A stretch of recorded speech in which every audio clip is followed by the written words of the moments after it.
Hey everybody, it's your pal Mike Shea from SlyFlourish.com and Twitter.com/SlyFlourish, here with another episode of Sly Flourish's Lazy DM Prep. This is a weekly show broadcast live on Twitch on Sunday mornings at 10 a.m. Eastern Standard Time, in which I go through steps from Return of the Lazy Dungeon Master while preparing for my Sunday D&D game. In this case, I am running the hardback series of adventures, Ghosts of Saltmarsh. What other news do I have? This show is brought to you by the fine backers of Sly Flourish on Patreon. If you go to patreon.com/SlyFlourish, you too can be a backer of the work here at Sly Flourish.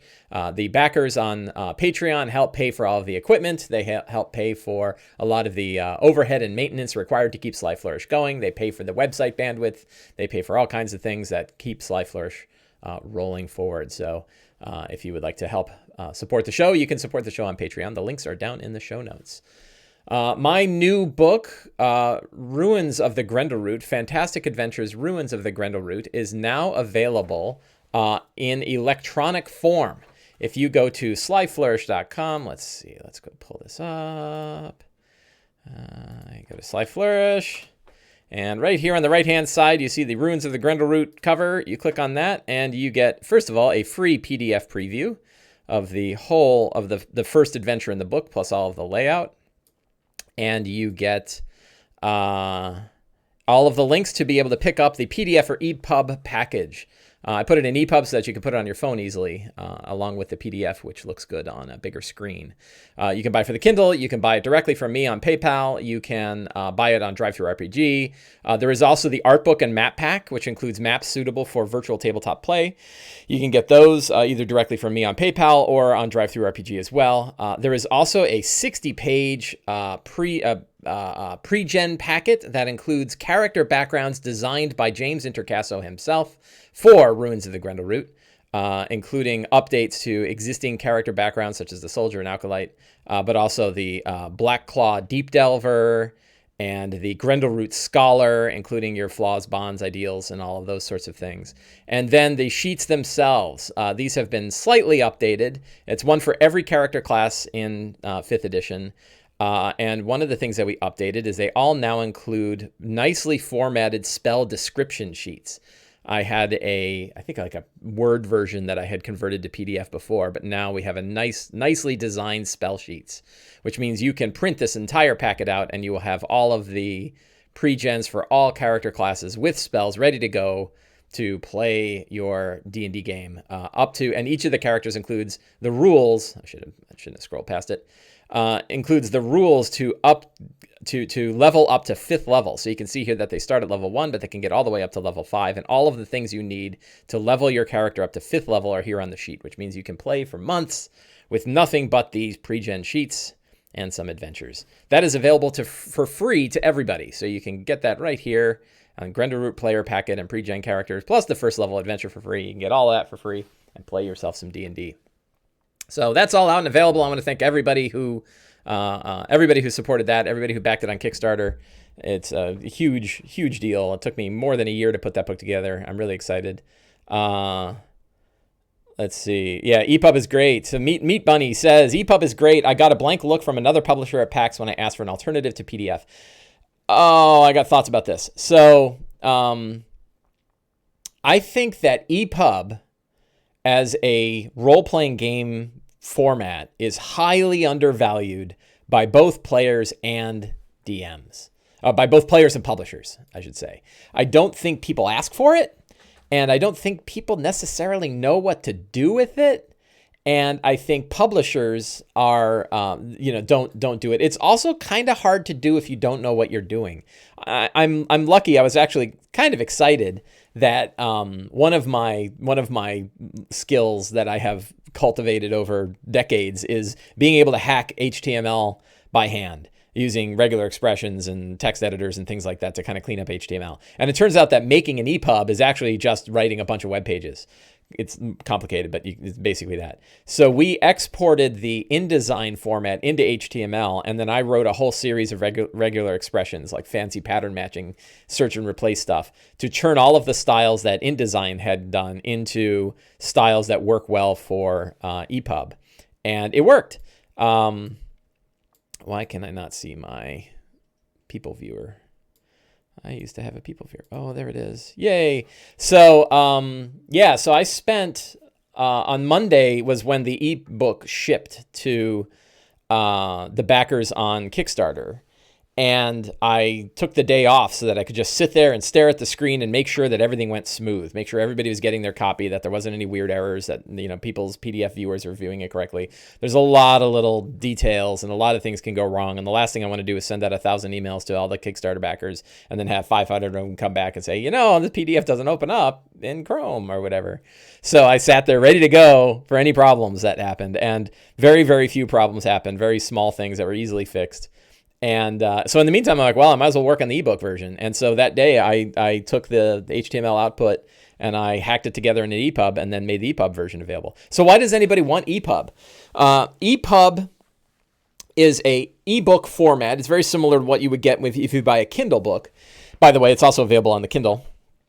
And the advantage is that it scales for whatever screen size you're looking at. So it doesn't have any pretty layout. All the images are there, and you can open up the images, and they're pretty big, so you get nice resolution images in them. But the text looks much more like a web page on a screen, and it's very readable on every device. So you can change the font around, you can change the justification around, you can change this font size around, and you can view it on your phone.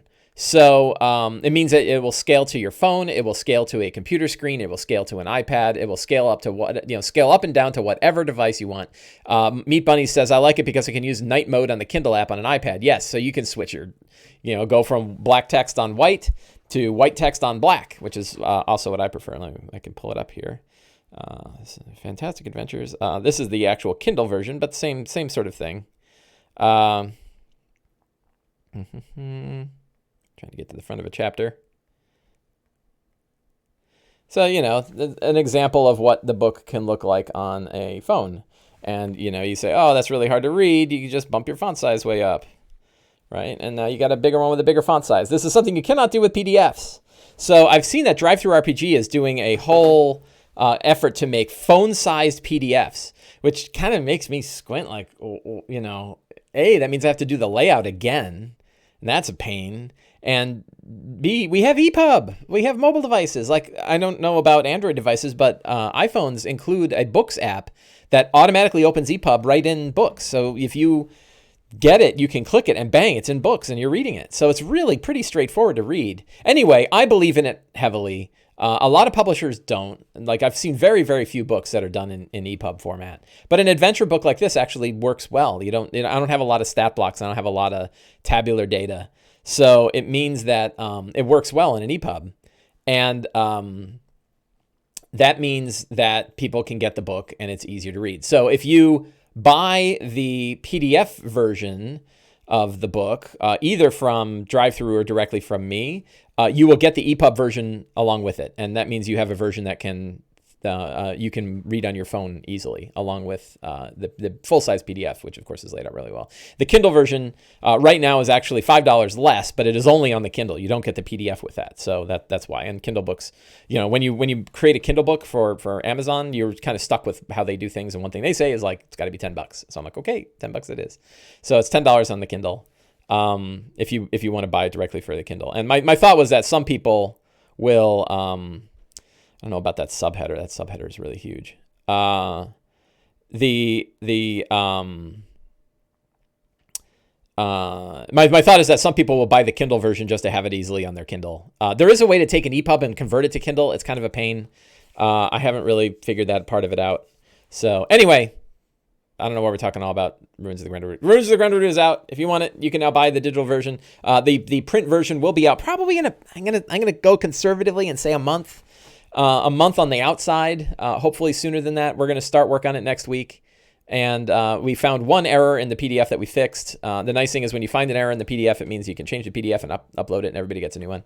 So we did that. And we will be working on the print versions next week.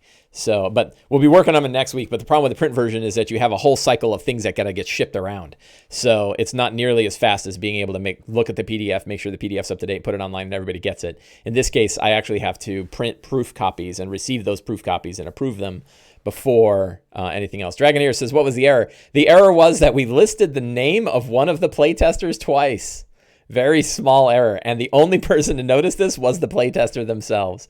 So yeah, there was one person's name who was listed twice among the playtesters just because I combined two spreadsheets and didn't normalize them down. So it was very, very small. It could have gone out and no one would have cared. I don't think anybody would have noticed, but we noticed. So, or I noticed after the guy told me, and we said, well, we'll go fix it. So we haven't seen anything else, but, famous last words. And I'm sure there'll be something. My hope is that whatever it is isn't so horrifyingly embarrassing that, 1,000 print copies of this book don't go out, and then it turns out there's a big typo in it. But it happens. I don't know. It's happened to people better than me. Let's talk about Ghosts of Saltmarsh. So our group, hang on, let me switch over to some other things here. Bring that over, put that back up to Lazy DM. I'll take this window and we'll put that back instead of shilling my own book. There we go. So in the last episode of Ghosts of Saltmarsh, in our last session of Ghosts of Saltmarsh, the characters had infiltrated. We're playing the final enemy. This is the 5th adventure in the book of 7. And this is the one in which the characters infiltrate the former lizard folk lair, which is now completely taken over by, Snark Knight says, previously on Curse of Zolek. That's a whole other, yay, Zolek. So the characters this time, they've left Saltmarsh in the hands of their vampire overlord in order to go to the lair of the Sahuagin, a far less threat. And their goal is to find out. My mic stand is beginning to fall. Dangerous. I want my mic to collapse in the middle. Their goal is to assess the Sahuagin threat. Now, they may end up eliminating the Sahuagin threat by cutting off the heads of the serpents, the head of the serpent, if you will.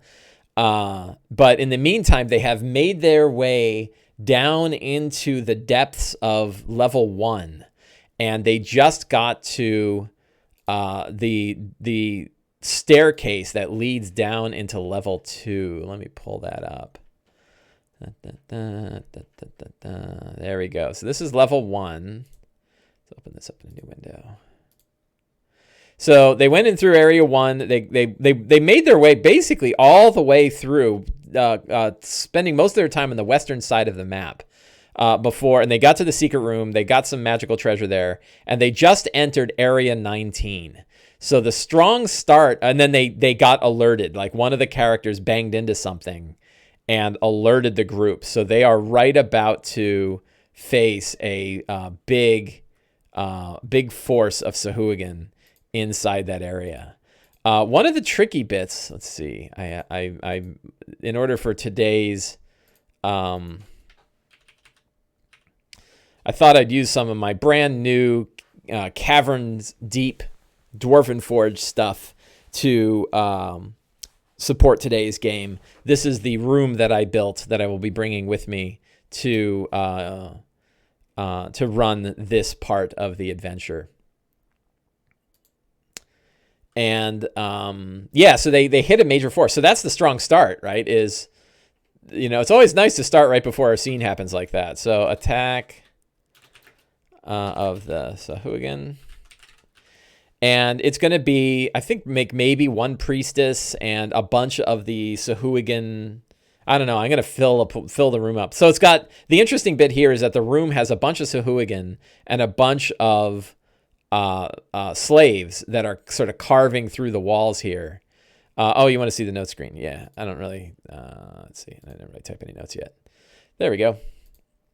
So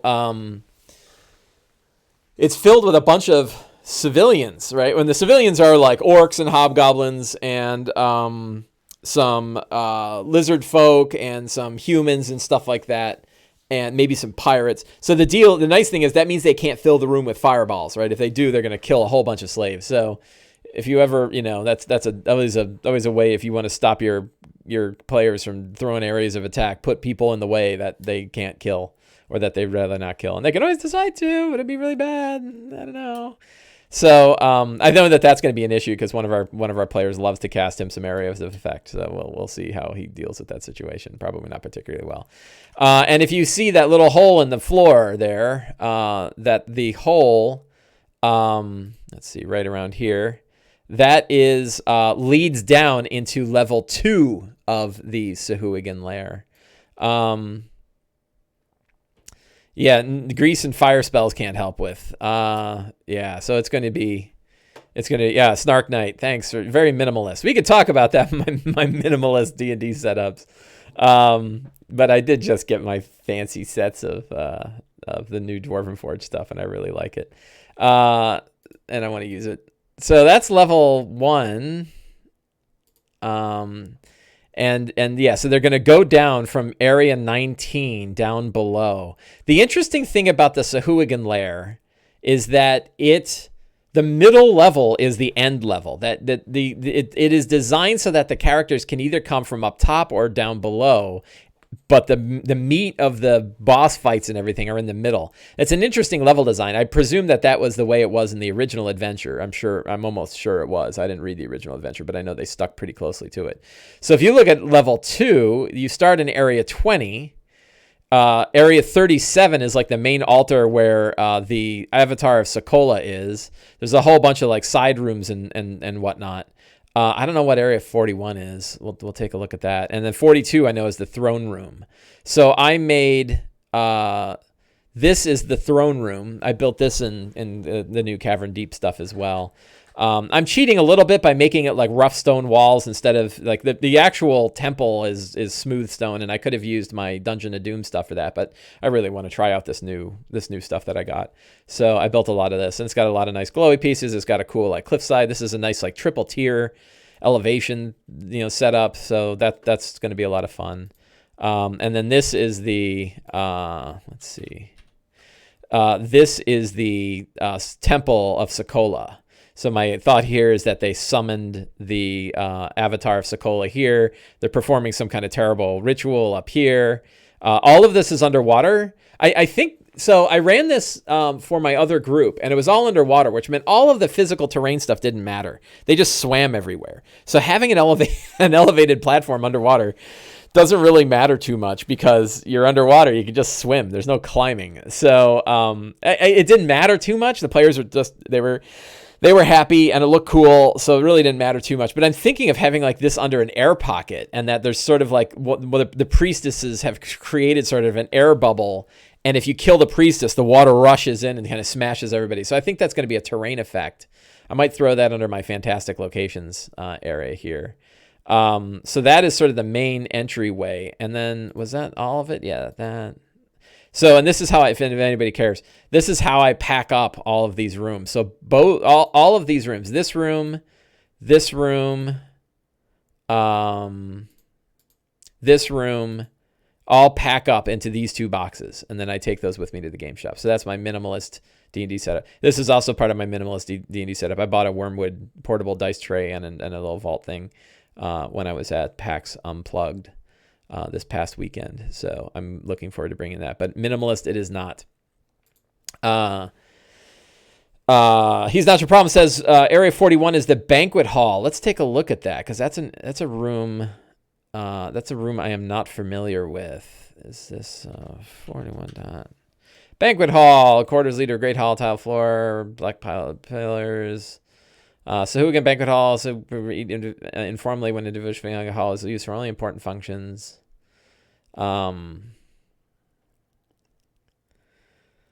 Semicircular niche. A statue of Semenya. That's cool. Okay, but nothing really going on in there. So I don't really have to worry about major events happening in Area 41. Did I pull up the other map? Get that second map up.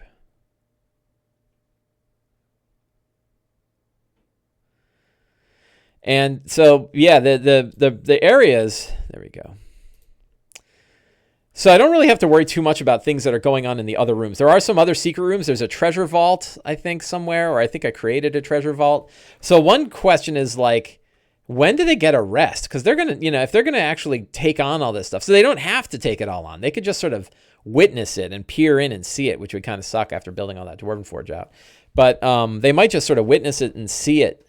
And then leave, right? So this is Sahuagin level 2, And then level 3 has the altar, or has the arena. Yeah, so here's area 3. Great big dungeon. And this is like the secret exit. So you could theoretically kind of get through and get out through this exit. The Blade Master is down here having a bunch of gladiatorial fights. And then there's sort of other rooms and chambers. So, so the interesting thing about it is they can infiltrate this base, this lair, either from the bottommost level or the topmost level, and then make their way to the middle. And it's the middle where all the really interesting things are happening. So if they decide that they're going to cut off the head of the serpent, and I've determined this is really should be a secret and clue. We're going to jump down to secrets and clues here for a second, and then we'll go back and look at our characters. But in our secrets and clues, we have there's who are going to lead Baron and Baroness. Both need to be killed to shake up the... So there's really like 4 targets.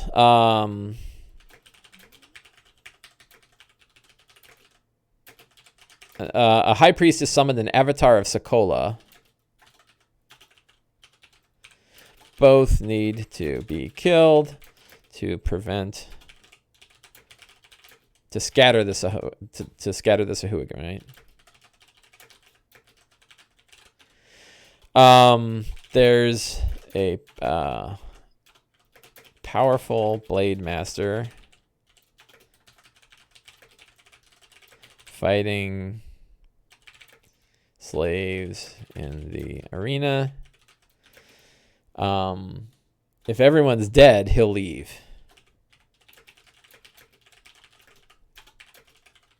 If the other leaders are dead. So you don't have to kill the slave, the Blade Master necessarily. So let's see, they're about 200 Sahuagin. They're planning an attack in a few days. What else? They are sinking and expanding the lair. They're planning on an attack against Saltmarsh in a few days. The Sahuagin, we'll just abbreviate them S, have 3 whales, right?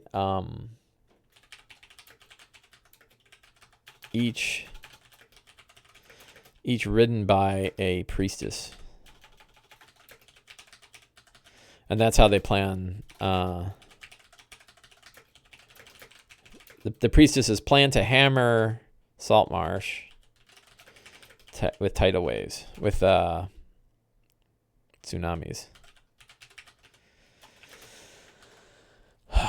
So this is kind of like what attack, what are the Sahuagin planning, and what do they have? These are all these secrets are sort of the answers to the questions that the characters are supposed to answer, that they're supposed to find out while they were sent here. So in this case, like, secrets are pretty easy to come up with because, we know why they were here. And so all we have to do is answer a lot of those questions.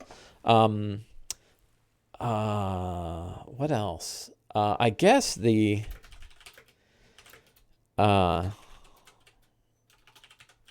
statue of Semenya.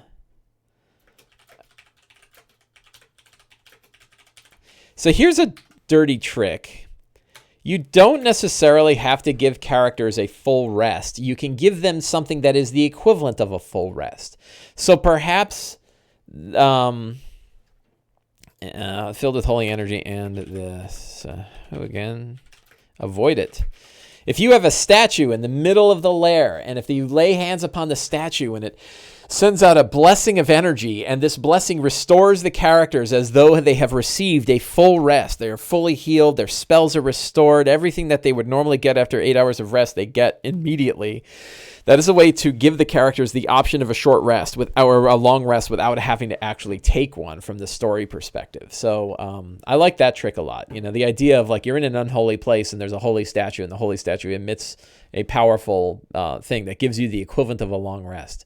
You can do that. Snark Knight says maybe they have the Magic Triton drown. Yeah, so I could.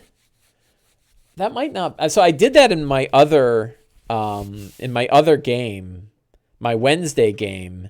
They had a trident of occasional fish command that was filled with the spirit of a genie, a Mirid, that was actually the father of my wife's character, who is a Genasi. So that was a fun connection. I don't know if I'm going to drop that in here. I could, because it's not a bad place to do it. I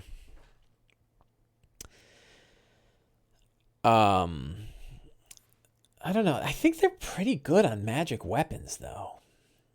I might not do that. I don't know that I'm going to drop that item in here, because I think everybody that really wants to be swinging around a magic weapon has one. It might be a cool one for our cleric.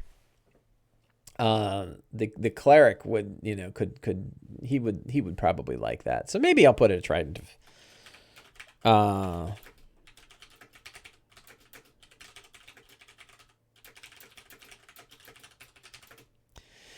Baron wields a powerful trident that he uses to command the shell sharks.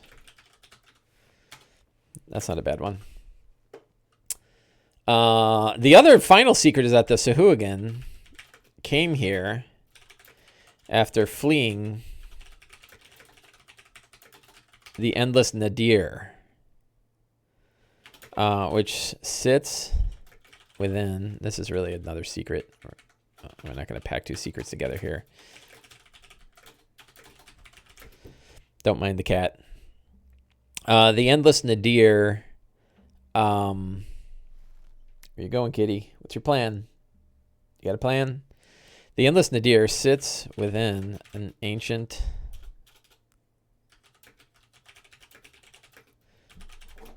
Wow, that was a jump. Carson, that cat, just jumped over the microphone to make that land, which is why his big butt didn't quite make it all the way over.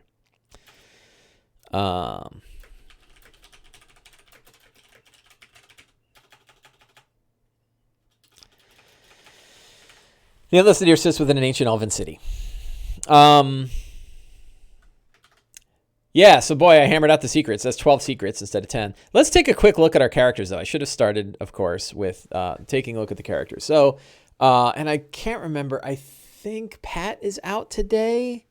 So we should have 5 and most likely 4 at the small side. So we have Mac, Jerry, Goliath, Grave Cleric. So yeah, I have a NPC that knows Mac, I think. He was a smuggler of Monmerg, worshiper of Weejas, works for Kreb Schenker at the Empty Nest, knows Anders Solmar, former smuggler from Blackspire Confederacy. We have Bleth, human paladin of Procan Inc., Black Whale ate her parents. She became Emo Bleth after getting touched by some of the Tharzadun creatures. She possessed an intelligent blade named Sunspire.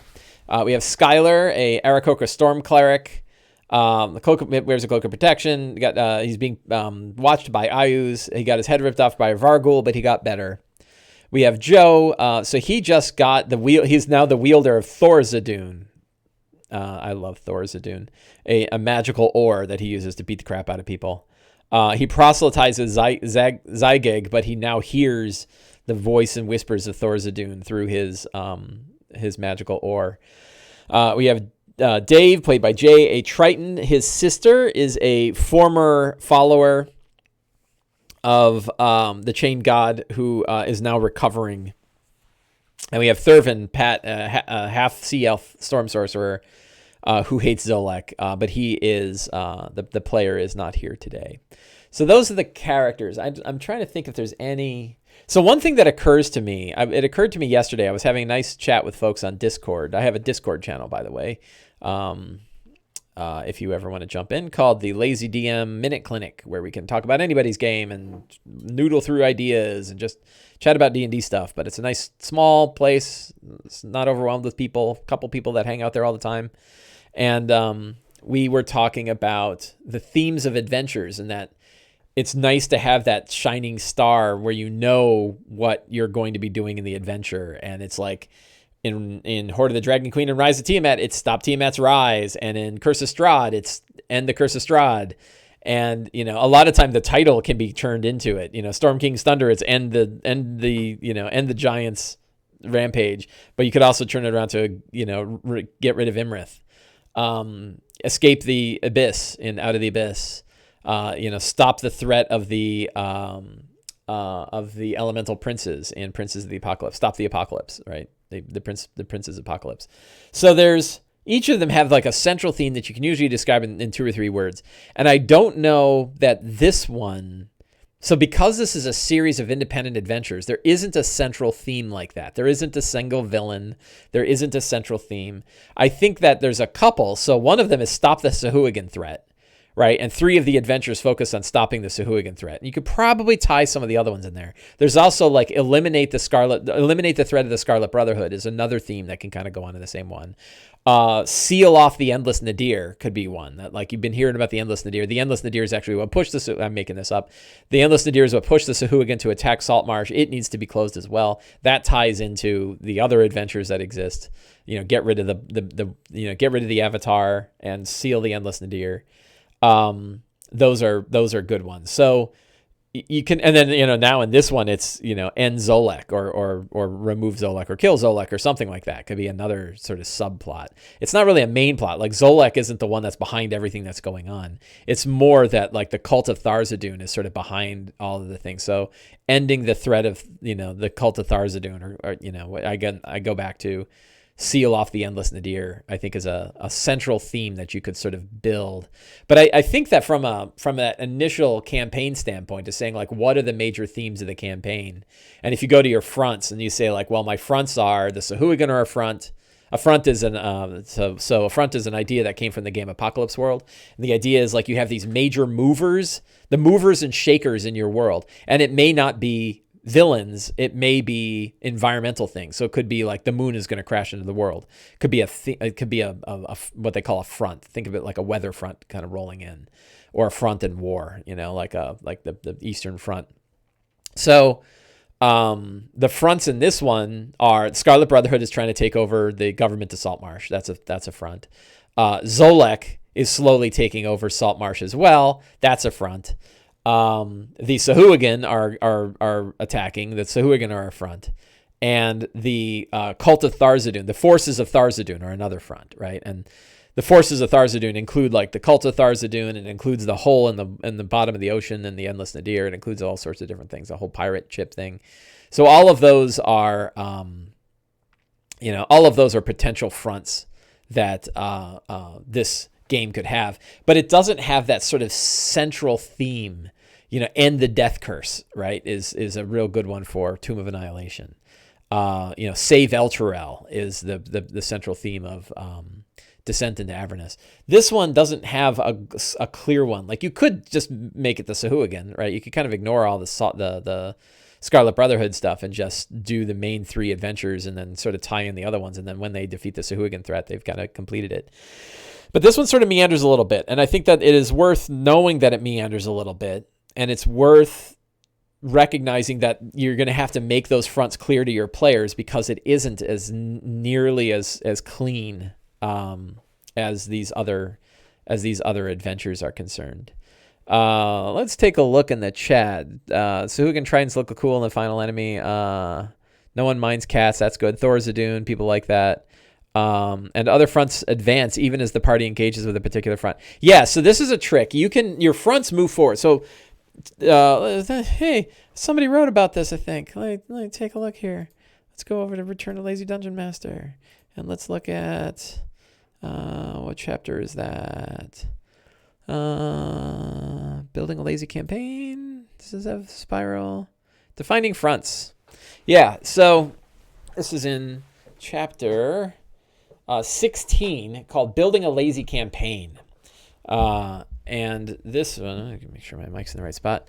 So spiral campaign, we always start with the characters and work outwards, right? Whatever. And if you notice, like even in today's game prep, it was, let's start where they are. So we start at that center. They're right in the middle of the Sahuagin lair. And so all the secrets and everything were about Sahuagin stuff, right? I didn't get into the Endless Nadir, and I didn't get into Tharizdun. I didn't get into like what's going on in the Styes. I didn't even talk about Zolek or the Scarlet Brotherhood. Like they're far enough away from that stuff, and it's probably not going to happen today, that I don't really have to worry too much about that stuff today. I worry about that when the characters are headed there. So I try to keep my focus and attention on the next 3 hours of D&D. And what's going to happen in those 3 hours, right? I don't need to think like way far out. But of course, I'm doing a little bit of it now, so I'm not cheating. Like just like my minimalist D&D game by packing up Dwarven Forge and Wormwood products. So, but you see, build the campaign hook, right? What's the campaign hook? Defeat the Sorcerer Queen, stop the rise of the Demon Prince, destroy the Lich's Dark Empire, kill the Vampire Lord, and end her reign of darkness, recover the 6 Elven Blades of Power, restore the displaced, so those are like these nice themes. I think Close the Endless Nadir is a good one. I think if I had to pick a single theme for all of the Saltmarsh ones, I think I would start backwards from Tamarot's Fate and the Styes, and I would work backwards and say like all of the other stuff, the smugglers, the Sahuagin threat, the cultists on the island, the boat, all of those adventures surround the Endless Nadir, that there is a hole in the bottom of the ocean that is connecting the abyss, one of the lowest layers of the abyss, with the world. And Tharizdun is like a thumbnail, is reaching out of there and trying to tear it open and climb out into the world. Like that to me is a good central theme. And seal off the Endless Nadir, I think could be a really good central theme to this campaign. And maybe even now, halfway through, it's like zoop, I'm gonna go ahead and focus down on that campaign. I think I'm gonna do so for my other group. I'll probably do it for this group too. So fronts, we have a little description of fronts here. Basically, a front is a mover and shaker in the world that you name. What is it? What is the goal of that front? What is it trying to do? And what are 3 things that you will notice that are getting it closer to its goal? So if we say Tharizdun is a front. So Tharizdun is a front. So what is Tharizdun trying to do? Tharizdun is trying to tear free of their prison in the abyss and get into the world, right? So what are the grim portents?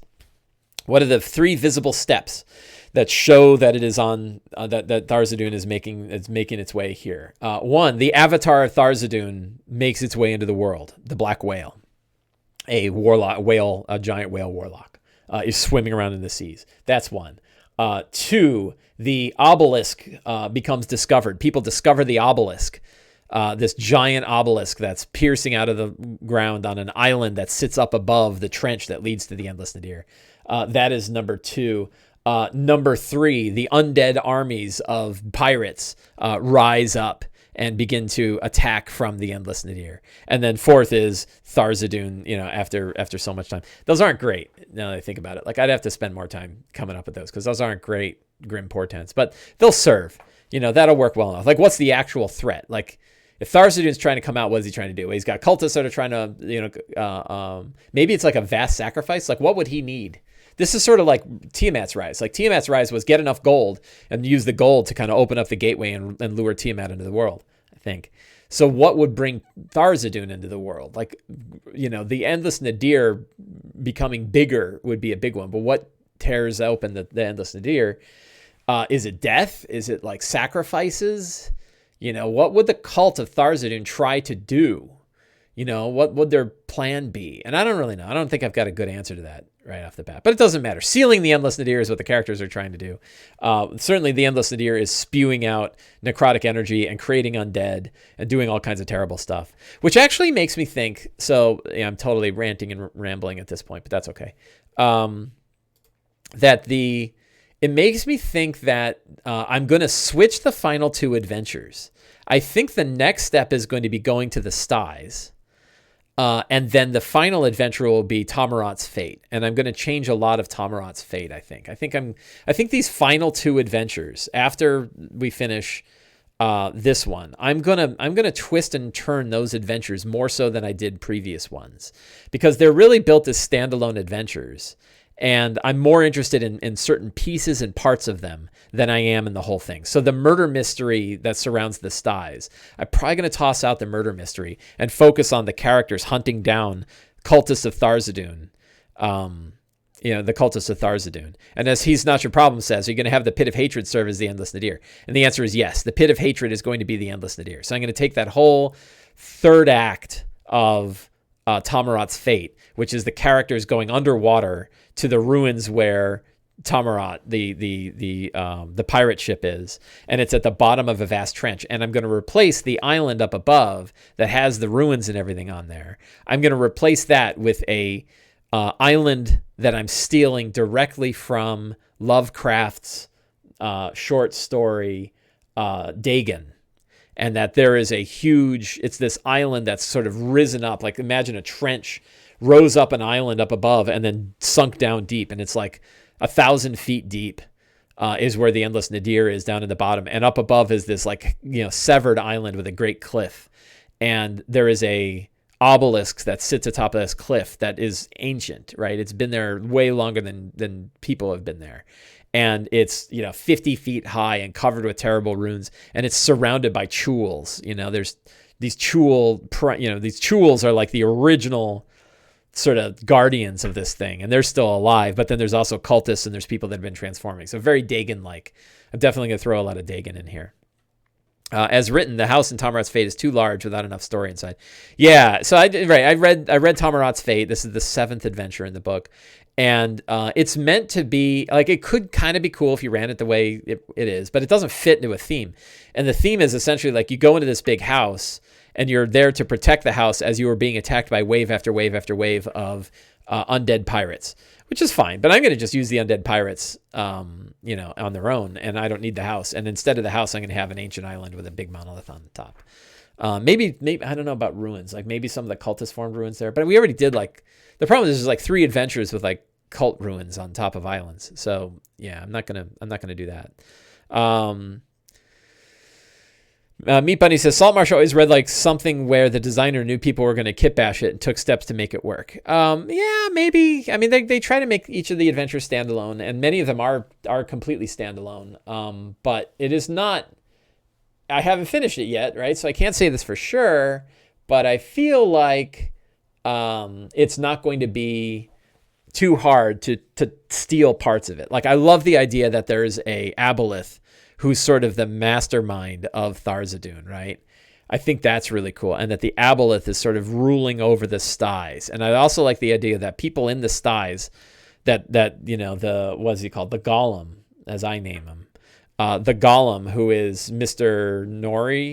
Dory, is both an agent of the Scarlet Brotherhood and a cultist of Tharizdun, and he's a connector between these two. Mr. Dory. So I like that idea as a villain. Evil John says the adventure. Hi, Evil John. The adventures are thematically related and narratively related. Evil John, by the way, for everybody that's in here in chat, Evil John was the first person to back Ruins of the Grendleroot on Kickstarter. Very first one to willing to throw a buck towards the project. And I was lucky enough to be able to give him the first digital copy of the book. And I met him at PAX Unplugged, which is very cool. Good to see you. So, he said adventures. He said his push notifications were strong that day. Yes. So the adventures are thematically related and narratively related. Yeah, so they're all seafaring adventures. And they did try to do the cult, a connector between them using the Scarlet Brotherhood.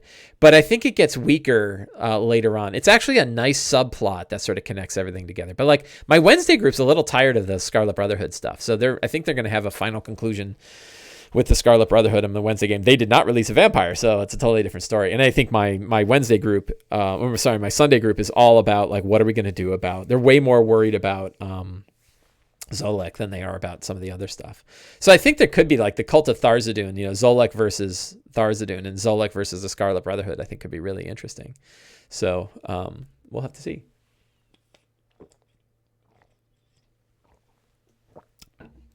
So let's take a look through the notes. So we looked at our characters.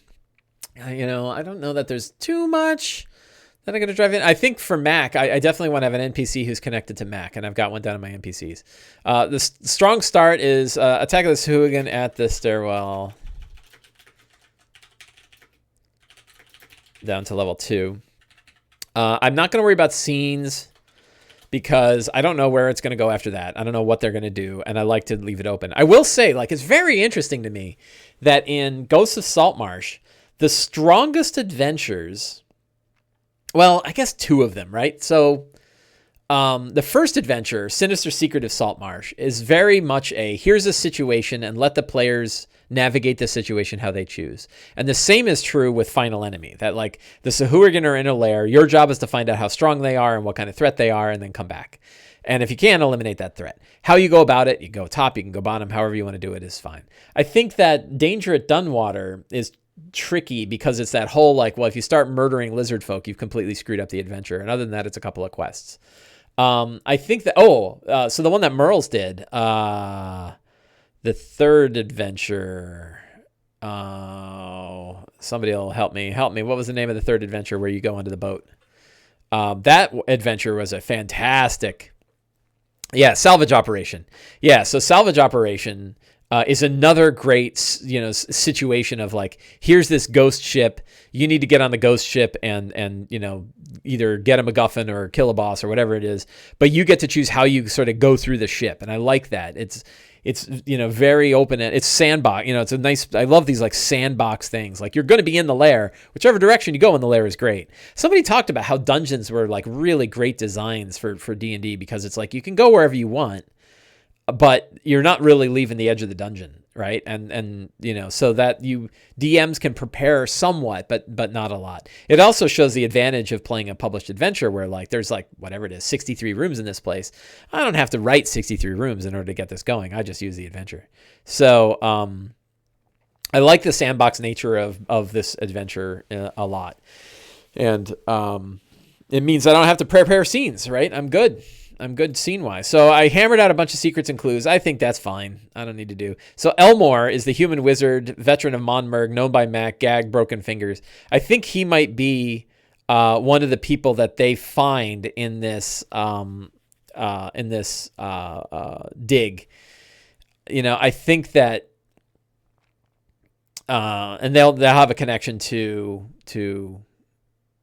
Jerry, to Mac's character. That'll be an important NPC. The other NPCs that are here, I don't think I need to worry about. My NPC section in this is ridiculously large. And I think it's because it's a city-based adventure. And in city-based adventures, you're just going to have a lot of characters. So I have a lot of characters in here, and that's a real trick. The other, I forgot, there's another thread, which is Grandmother Nightshade, who is the night hag who's ruling from the forest, is another potential front. That was just sort of a thing I threw in there to show them that the world is big and that they have a lot of options there. If they do anything with it, I'll be surprised.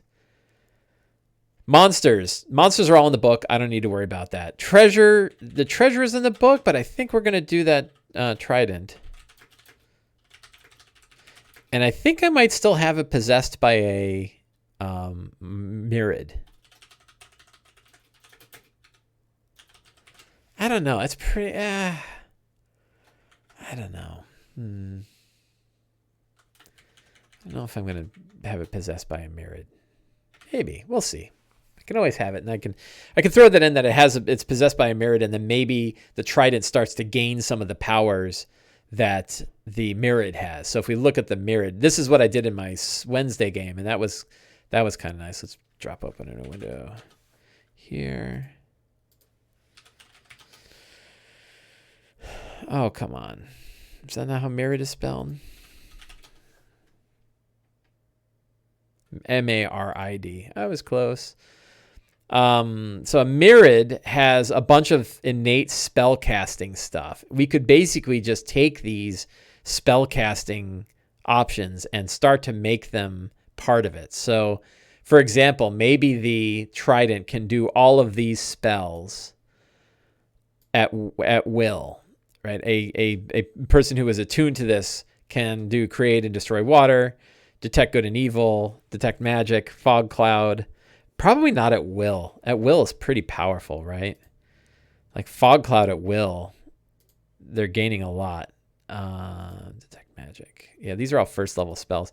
I would probably do that. Each of these can be done once a day. Treat it sort of like the instrument of the bards, right? And then as they attune more with the weapon, as they gain things, maybe they get some of these other ones. I don't know if I'm going to go all the way up to Conjure Elemental, but Control Water, Gaseous Form, Invisibility, those are good ones. Plane Shift, probably not. Tongues, Water Breathing, Water Walk, those are pretty good.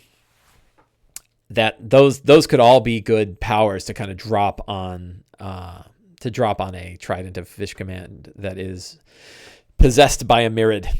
So yeah, that's another dirty, we're talking about lazy tips here, right? It's Lazy DM prep show. Let's talk about lazy tips. And boy, I love stealing spell effects and throwing on items. It's so easy to do, and it makes really powerful items. And when you have a fighter who can cast Magic Missile, that's really cool, right? Like one of the walls we can break is that characters all sort of have their thing. Wizards can do this thing, fighters can do this thing. But if you give a sword to a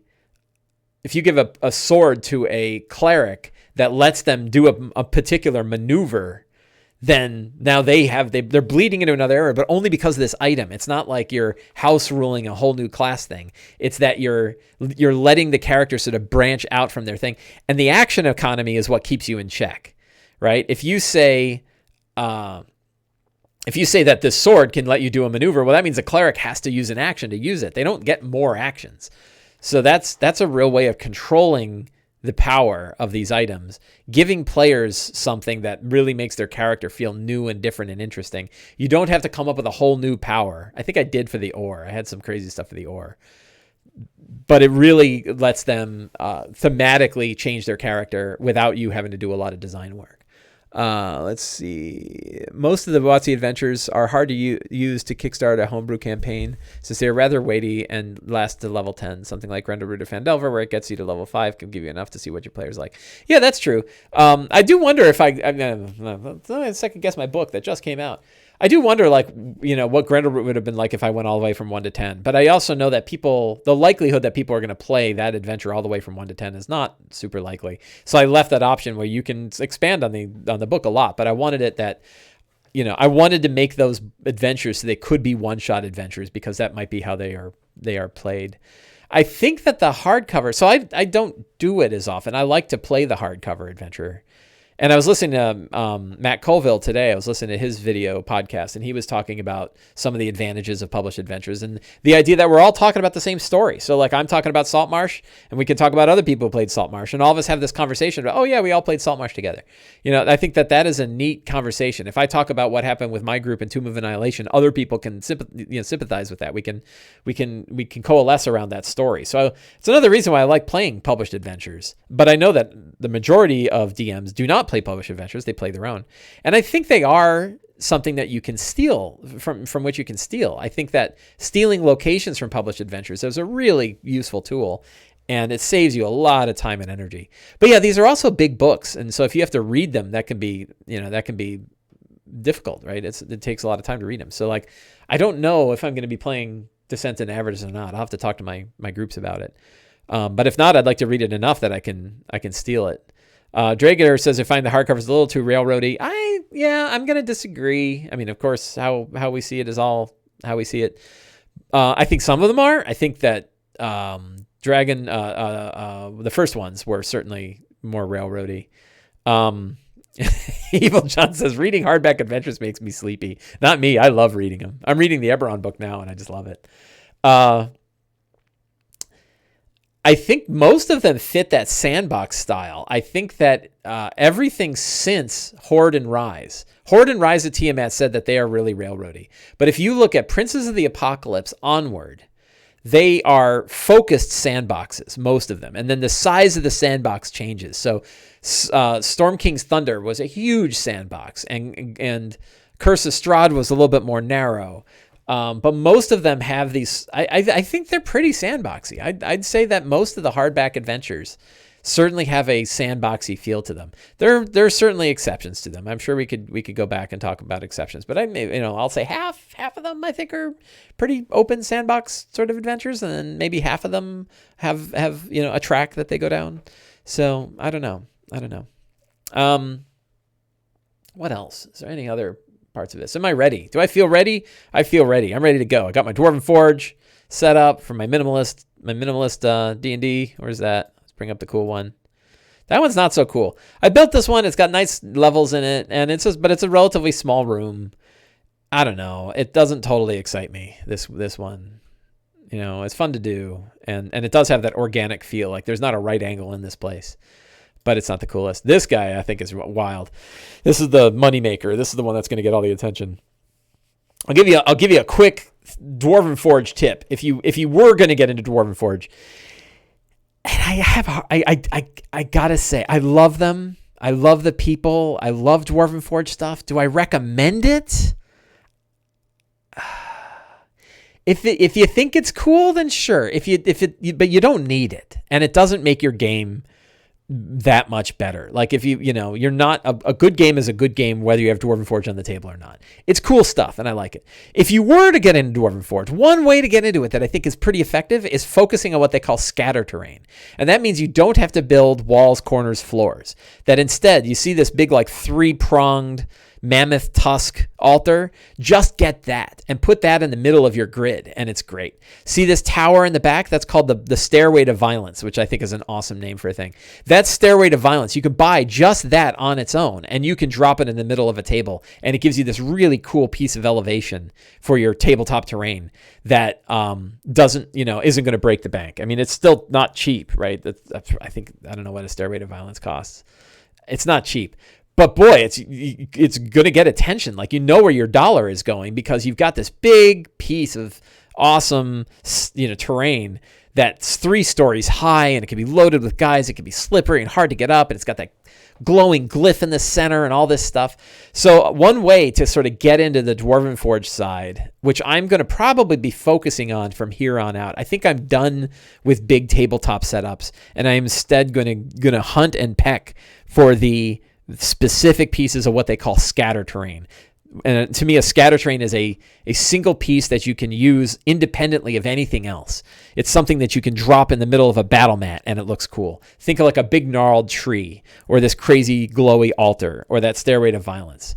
I would even argue like this back, if you look at the back of this room, that doorway archway thing, that it's a platform. And it can be on its own. You could literally just have that and put that in the middle of your mat, and then people can go up and then climb it. And it's really effective. So I think like for the last set they did, the Hellscape set, that's all I got. All I got was scatter terrain pieces. And it's some pretty badass scatter terrain. And it still wasn't cheap, but I think the versatility of it for tabletop play. And you can still do it gridless, right? You can still use it as an abstract map. So you put it out there just as a kind of a set piece, just to kind of as a prop almost, more so than battle terrain. And I think that is an effective way to kind of get involved in this, but it is not necessary, right? None of this stuff is necessary. What's necessary is a pen and a pencil and a phone. You probably need the rules somehow, ideally in the books, but maybe you don't have the books. You really don't need much. So you can't have a minimalist setup. And I have a whole article where I talk about how to play D&D for free, or basically on the cheap, but a lot of it is for free. I mean, D&D Beyond, you don't have to pay for anything, and you have all the basic rules in D&D Beyond, including character creation. So you can do a whole lot with just D&D Beyond. And without paying any money. And then if you have the core books, great. All that stuff is great. Pen and pencil is great. Then a flip mat is not bad. White dry erase, some kind of something to dry erase on, I think is really useful. And then there's tokens, and then it expands outwards until eventually you're paying, Joe Manganiello like prices for a whole room in your Hollywood home. So yeah, Dragon says basic rules plus D&D Beyond you can play for free. I don't even think you need the basic rules. I think it's just in D&D Beyond. In D&D Beyond, if you are logged out, I think you can still get all the basic rules. You have monsters, you have all of that stuff. He's not your problem. Says one last question before we go. Any recommendations for staging aerial combat? Party members on griffins as they leave Candlekeep to be attacked by Tiamat cultists on wyverns. Yeah, theater of the mind. How do you stage it? So one of the things I think we forget about is that you can describe distances without having to show them. So if you say like, I think, you can still use sort of a playmat, right? You can still put a dry erase playmat out there. And what I would probably do is draw it with a dry erase marker and skip maps and minis. You can if you want, if you've got the minis handy and you think it would be cool, you can bring the maps and you can bring the minis out. But you could also just draw it and say, here's this wyvern and it is 40 feet up. It is 40 feet up and 50 feet away.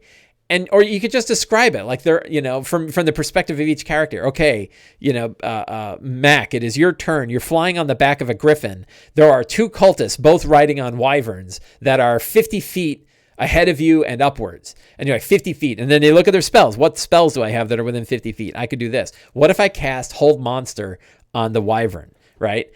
So you could describe it all still in Theater of the Mind. And between each scene, between each turn, re-describe what's going on from the perspective of the character. So you say, Bleth, it is your turn. Griffin is wounded and is falling. You are plummeting to the earth, and there is a wyvern. One of the wyverns is going to try to snatch you out of the air and eat you. It's flying in towards you. It is 20 feet away. On its back is a cultist who is beginning to cast a spell, right? Navy DM had a great Twitter post with a football field looking map that represented. Yeah. This is Evil John has this awesome description. Awesome description. But yeah, Theater of the Mind is pretty good for aerial combat, I think. And the key is like I've often been worried about zones and abstract distances, but you can just describe them in game thing, and then that fits a thing. Like if somebody says like, well, how many cultists, are they close together? You say, well, there are two cultists. They're both on wyverns. They're both close together. They're within 20 feet of each other. So if I hit fireball, can I hit both cultists and both wyverns? They're like, yes. And they go, I want to throw a fireball. Boom. And a fireball explodes in the air. So you get this really good description. And that idea of sort of redescribing the cinematics. So this is something that Joe Manganiello described in a recent video on D&D Beyond. He was giving DM tips. And one of his DM tips that I thought was really good was that even when he's running gridded, crunchy combat, he will stop and sort of re-summarize what happened from a cinematic standpoint. And I realized like I do that without thinking about it.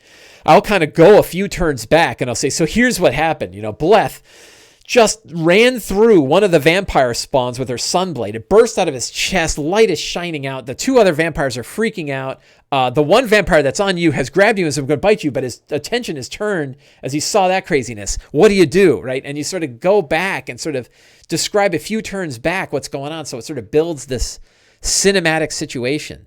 I think the idea that like, oh, we can't possibly understand without a visual what's going on. It's like we read books all the time, right? Books tell us all kinds of craziness that goes on. You think about tactical combat, and like R.A. Salvador's been writing books of tactical combat for decades, and we still read them. Now, maybe it's like, well, and I know with R.A. Salvador, sometimes you just like skip over the tactical parts. But I think I think we can describe it and still have it make sense and sort of say like, here are the three options ahead of you. Right. So I know that sometimes it's easier to draw things out. And so I still draw things out. And obviously I'm talking about Theater of the Mind. And right below me is this picture of this Dwarven Forge setup that I'm about to bring to my game. So, Dragoneer says played for 25 years with only Theater of the Mind. Yeah, I think most people still play with mats and minis, but there's lots of people who only play with Theater of the Mind. And I like Theater of the Mind. I like all of it. So, and I think the reason why I've been stressing Theater of the Mind is because I feel like more people are not taking advantage of this super powerful tool of an infinite special effects budget. You could have the moon explodes above you and then parts of it are crashing down, superheating the atmosphere. What do you do? You can create these vast situations with like a few words that would take a special effects budget $1 billion to make. So, I really think that the bigger topic is the idea of sort of turning the knob in the direction of more cinematics and more of a focus on the story and less on the fiddly bits, right? Take this higher story focused view instead of the deeper tactical view. It's a controversial idea, I know, and it's not for everybody, but it's something that has made my game, for me, more fun to play. I know I got players that certainly love their tactical stuff too, but I think all my players are pretty happy, especially when we get into the deep descriptions and we get to see the really cool stuff that's going on. My friends, it is time to end the show, and I am going to go get all of my stuff and got to go pack the car with my minimalist 2 giant Tupperware Dwarven Forge setup for my story focus game. And I would thank you, everybody that is in chat. It's been a great chat today. Thank you very much for all the wonderful conversation. And if you're watching on YouTube, thank you for watching on YouTube. Please subscribe to the channel. Please tell your friends to subscribe to the channel. And I will see you guys all again in a week. Well, let's see. In 5 days, I'll be back online with Enrique when running our next streaming D&D game. And then 2 days after that, I will be here with another episode of this show. So thank you all very much for coming, and I will see you all in a week. Get out there and play some D&D.